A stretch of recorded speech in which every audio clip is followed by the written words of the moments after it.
So you are looking at getting into New Zealand rabbits for breeding and showing and that kind of thing. And should you be looking for the same egg shape you get from silver foxes for New Zealand? I want to argue with you that you should be looking for better than silver foxes because New Zealand is very competitive. Look at the Champagne d'Argent from a top view perspective, right? See how wide their shoulder is compared to their rear end? I know I say egg-shaped. However, you want that shoulder as wide as possible, and then you want that hip as wide as possible. You need to have better than silver foxes. See how almost this is square compared to egg? I know it seems hypocritical to what I just said, but trust me, wide, wide, wide, wide, all the way through.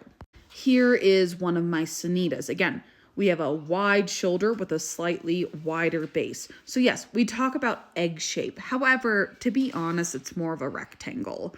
Here's more of a true egg shape. So see how they're more narrow in the shoulder and go out to the hips? It doesn't work as well. Ignore the pinching in the back end.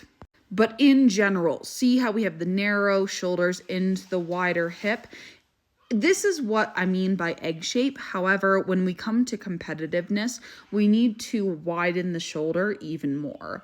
A stronger example of the egg shape even is this right here. So this is what I would consider to be a very strong rabbit in general when it comes to type, that comes in a little tighter in the shoulder when it comes to type, but still is very strong and wide and has good hips.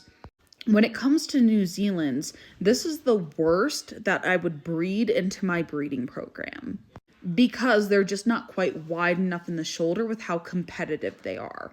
But if we're talking from like a meat breeding perspective, a meat program, this is what you're looking for. Competitively though, if you are breeding competitive, you want something more like this.